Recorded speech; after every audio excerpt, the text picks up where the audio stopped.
Hello दोस्तों, हमारे YouTube channel में आप सभी का स्वागत है।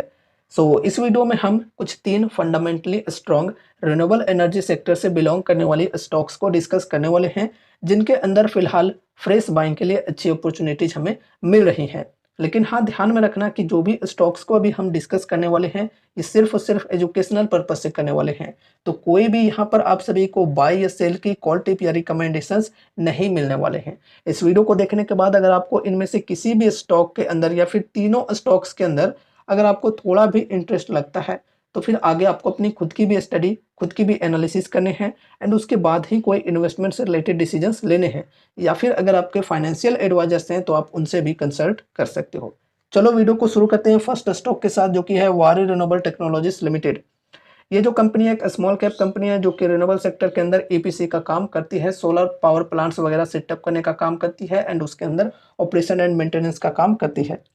अभी इस स्टॉक के अंदर डिस्काउंट की बात करें तो 52 वीक हाई के लेवल से लगभग 52 टू 53% तक करेक्ट हो चुकी है। देखा जाए तो डिस्काउंट बढ़िया है। ये जो स्टॉक है पिछले 1 साल में बहुत ही बढ़िया रिटर्न्स बनाकर दिया है अपने इन्वेस्टर्स को, लेकिन उसके बाद यहाँ पर इन्वेस्टर्स को लॉसेज भी काफ़ी ज़्यादा हुए हैं। और लॉसेज भी हुए हैं तो उनकी खुद की गलती के कारण हुए हैं। स्टॉक हाई वैल्यूएशन पर ट्रेड कर रहा था। यहाँ पर 52 वीक हाई के लेवल की बात करें तो उस वक्त जो स्टॉक की वैल्यूएशन थी, पी रेशियो की बात करें तो लगभग 250 से 300 की हो रखी थी। एंड यहाँ पर हाई वैल्यूएशन पर लोगों ने बाइंग किए थे एंड स्टॉक के अंदर जब करेक्शन आई, यहाँ पर ऑपरेटर्स के भी गेम काफ़ी ज़्यादा चलते रहते हैं, तो ऑपरेटर्स के गेम में लोग फंसे हैं यहाँ पर और अपने लॉसेज करवाए हैं हाई के लेवल्स पर बाइंग कर करके। अब देखो लॉस हुए तो उन लोगों का कहना यह है कि कंपनी बेकार है, एकदम घटिया है। ऐसा नहीं है, कंपनी अपनी सेल्स एंड प्रॉफिट्स वगैरह को बहुत ही बढ़िया तरीके से बढ़ाते हुए चल रही है। पिछले कुछ सालों में अगर हम कंपनी के परफॉर्मेंस की बात करें तो बहुत ही लाजवाब रहा है। उससे पहले की बात करें तो बहुत ही बेकार थी। अभी कुछ सालों में बहुत ही बढ़िया इंप्रूवमेंट हमें देखने को मिले हैं कंपनी की सेल्स एंड प्रॉफिट्स के अंदर।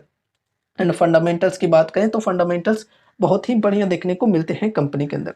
लेकिन देखो, ये जो कंपनी है बहुत ही ज़्यादा रिस्की है, ये भी ध्यान में रखना है। Very high risky, very high rewarding type की कंपनी है। तो यहाँ पर इन्वेस्टमेंट तभी करना है जब आप उतने बड़े रिस्क लेने को तैयार हो। एंड रिस्क को कैसे मैनेज कर सकते हैं? अच्छी डिस्काउंट पर बाइंग करके, लिमिटेड अमाउंट के साथ बाइंग करके। तो यहाँ पर डिस्काउंट तो फिलहाल बढ़िया मिल रही है। अब देखो, अमाउंट भी यहाँ पर आपको कम ही लगाकर चलना है। फ्रेश बाइंग के लिए अभी 52 से 53% की डिस्काउंट मिल रही है। तो यहाँ पर बाइंग किया जा सकता है, फर्स्ट एसआईपी किया जा सकता है, बल्क में बाइंग बिल्कुल भी नहीं। लेकिन देखो, यहाँ पर जब भी हम इन्वेस्टमेंट करते हैं तो हमारी सोच यही होती है कि हम सपोर्ट के लेवल्स पर बाइंग करें। और अभी देखो, सपोर्ट पर ये जो शेयर है ये ट्रेड नहीं कर रही है। तो यहाँ पर जो सपोर्ट है नेक्स्ट, ये है 1278 की। तो इस प्राइस तक अगर स्टॉक आ जाता है कल परसों कभी भी, तो फिर बहुत ही बेहतरीन डिस्काउंट होगी, सपोर्ट के लेवल पर स्टॉक मिल जाएगी। तो यहाँ पर इन्वेस्टमेंट करना और भी ज़्यादा बेटर हो सकता है इसके मुकाबले में। अगर इधर किसी ने बाइंग कर भी रखा है तो भी कोई दिक्कत वाली बात नहीं है। ओवरऑल वो भी बढ़िया डिस्काउंट में बाइंग किए हैं, ऐसी कोई गलत बात नहीं है। ठीक है, तो यहाँ पर फर्स्ट एसआईपी करके चल सकते हैं।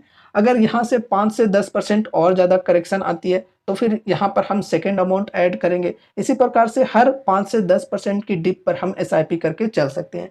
लेकिन हाँ, ध्यान में रखना कि ऐसा ना हो कि एसआईपी करने के चक्कर में अपने पोर्टफोलियो का एक बहुत ही बड़ा वेटेज इस स्टॉक के अंदर दे दिया। बिल्कुल नहीं, अपने पोर्टफोलियो का 5 से 8% तक का ही वेटेज देना चाहिए इस स्टॉक के अंदर, स्मॉल कैप के जो भी स्टॉक्स होते हैं उनके अंदर। क्योंकि ये जो कंपनीज होते हैं स्मॉल कैप्स, वो काफ़ी ज़्यादा रिस्की होते हैं। ठीक है, अब देखो, सब स्मॉल कैप्स कंपनीज रिस्की नहीं होती हैं इस प्रकार से, लेकिन इसकी बात पर्सनली अगर करूं तो यहाँ पर रिस्क काफ़ी ज़्यादा है। तो इसलिए सोच समझ कर ही लिमिटेड वेटेज के साथ ही चलना है।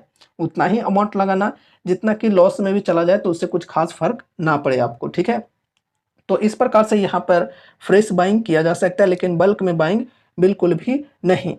एंड यहाँ पर अब चलो नेक्स्ट स्टॉक को डिस्कस करते हैं, जो कि है इरिडा। इसके अंदर आज के दिन -6% की गिरावट देखने को हमें मिली है।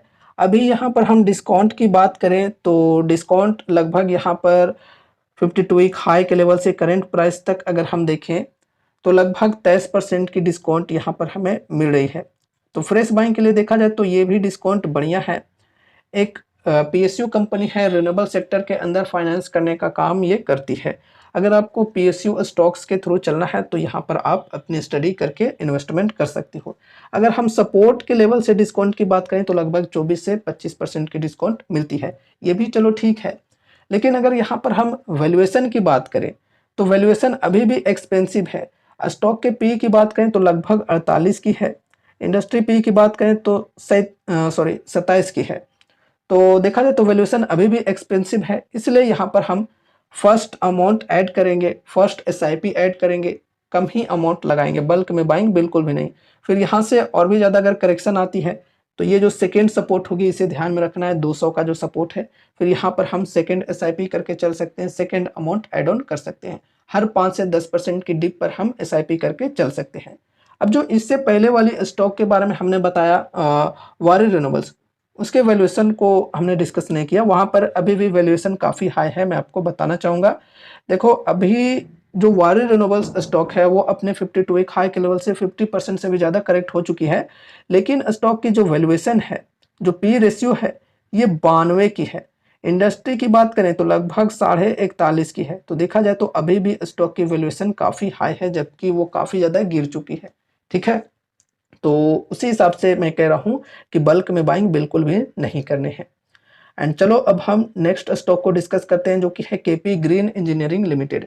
अब देखो ये जो कंपनी है काफ़ी छोटी कंपनी है, एक एसएमई टाइप की कंपनी है।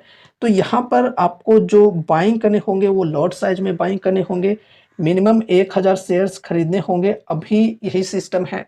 तो अभी के प्राइस के अकॉर्डिंग देखें तो लगभग 5 लाख रुपए आपको लगाने होंगे।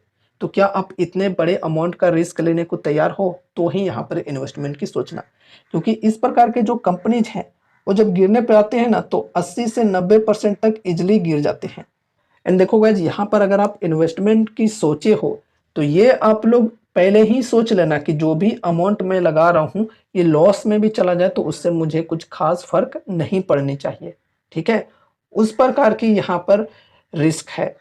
यहाँ पर जो लोग भी इन्वेस्टमेंट करते हैं वो हाई रिस्क टेकर होते हैं। अगर आप हाई रिस्क टेकर हो, अग्रेसिव टाइप के इन्वेस्टर हो, तो ही यहाँ पर इन्वेस्टमेंट करना। अगर आप सेफ्टी के साथ चलना चाहते हो, अपने पोर्टफोलियो में डाइवर्सिफिकेशन के साथ चलना चाहते हो, एंड आपका जो पोर्टफोलियो का साइज है वो 20 लाख या 20 लाख से नीचे का है, तो फिर इस स्टॉक को अवॉइड कर सकते हो, क्योंकि रिस्क काफ़ी ज़्यादा है। अगर 20 लाख या 20 लाख से नीचे का पोर्टफोलियो है आपका, तो फिर इस स्टॉक के अंदर अगर आप इन्वेस्टमेंट करते हो तो ओवरऑल जो पोर्टफोलियो का हेल्थ है वो काफ़ी खराब हो सकता है। ठीक है, पोर्टफोलियो का एक बहुत ही बड़ा वेटेज इस स्टॉक के अंदर लगने वाला है, फिर ये ध्यान में रखना है ना। लेकिन हाँ, अगर आप हाई रिस्क टेकर हो, जैसा कि अभी मैंने बोला, अग्रेसिव टाइप के इन्वेस्टर हो, आपको कोई फर्क नहीं पड़ता, आप उतने रिस्क लेने को तैयार हो, तो फिर आप रिस्क लेकर चल सकते हो। बाकी देखो, अगर कंपनी अपनी जो सेल्स एंड प्रॉफिट्स वगैरह को बढ़ाकर चल रही है, जिस प्रकार से एकदम डबल ट्रिपल होकर चल रही है, आगे भी बढ़ते हुए चली जाती है इस प्रकार से, तो रिटर्न्स भी बहुत ही बढ़िया बन सकते हैं। 5 लाख के 5 करोड़ भी हो सकते हैं अगर आने वाले कुछ सालों तक कंपनी इसी प्रकार से काम करते रही तो। ठीक है, लेकिन होता क्या है कि स्टॉक मार्केट में इस प्रकार के अगर 100 कंपनीज है ना, तो 100 में से कुछ 5 कंपनीज जो हैं वही आगे निकल पाते हैं, बाकी के सारे कंपनीज डूब जाते हैं, डीलिस्ट हो जाते हैं। ठीक है, 100 कंपनीज ही माइक्रो कैप से स्मॉल कैप, स्मॉल कैप से मिड कैप और मिड कैप से लार्ज कैप तक का सफर तय कर पाते हैं। ठीक है, और जो सफर तय कर लेता है वो तो यार इन्वेस्टर्स को एकदम मालामाल ही कर देता है। अब देखो, इस स्टॉक के अंदर अगर हम डिस्काउंट की बात करें तो यहाँ पर भी फ्रेश बाइंग के लिए ठीक ठाक डिस्काउंट मिल रही है। 52 वीक हाई के लेवल से देखें तो लगभग 27% का डिस्काउंट यहाँ पर मिल रहा है। 52 वीक हाई से करंट प्राइस तक अगर हम बात करें तो सपोर्ट के लेवल से अगर देखा जाए तो लगभग 30% का डिस्काउंट यहाँ पर मिलता है। तो अगर आप यहाँ पर करना चाहते हो इन्वेस्टमेंट, तो रिस्क तो आपको मैंने ऑलरेडी बता दिया है। तो उन सभी चीज़ों को सोच समझकर अपनी स्टडी, अपनी एनालिसिस करने के बाद, या फिर अगर आपके फाइनेंशियल एडवाइजर्स हैं तो उनसे कंसल्ट करने के बाद कोई डिसीजन ले सकते हो। फिर अगर आपको ठीक नहीं लगता है कंपनी तो अवॉइड कर सकते हो। मार्केट में काफ़ी सारी कंपनीज है, ऐसा थोड़ी है कि सिर्फ यही कंपनी है। एंड फिर यहाँ पर वैल्यूएशन की बात करें तो अभी भी जो स्टॉक की वैल्यूएशन है ये इंडस्ट्री पी के मुकाबले में डबल से भी ज़्यादा है। 35 की इंडस्ट्री पी है और स्टॉक की पी लगभग 72 की है। तो देखा जाए तो अभी भी वैल्यूएशन काफ़ी हाई है स्टॉक की। एंड यहाँ पर देखो, चार्ट के अंदर एक पैटर्न हमें बनते हुए देखने को मिल रहा है, जो कि है फ्लैग पैटर्न यहाँ पर। ठीक है, तो अगर इस पैटर्न का ब्रेकआउट मिलता है आगे चलकर तो स्टॉक के अंदर बढ़िया तेजी आ सकती है, अगर ब्रेकडाउन मिलता है तो फिर बढ़िया गिरावट भी आ सकती है। तो ये रहे हमारे आज के कुछ 3 स्टॉक्स, रिन्यूएबल एनर्जी सेक्टर से बिलॉन्ग करने वाली ये कंपनीज हैं और इनके अंदर अभी हमने अपॉर्चुनिटीज को डिस्कस किया है। उम्मीद है कि इस वीडियो के माध्यम से आपको कुछ यूजफुल इन्फॉर्मेशंस मिले होंगे। तो वीडियो को लाइक करके चैनल को सब्सक्राइब कर लेना और मिलते हैं अगले नए वीडियोज के साथ। तब तक के लिए बाय बाय।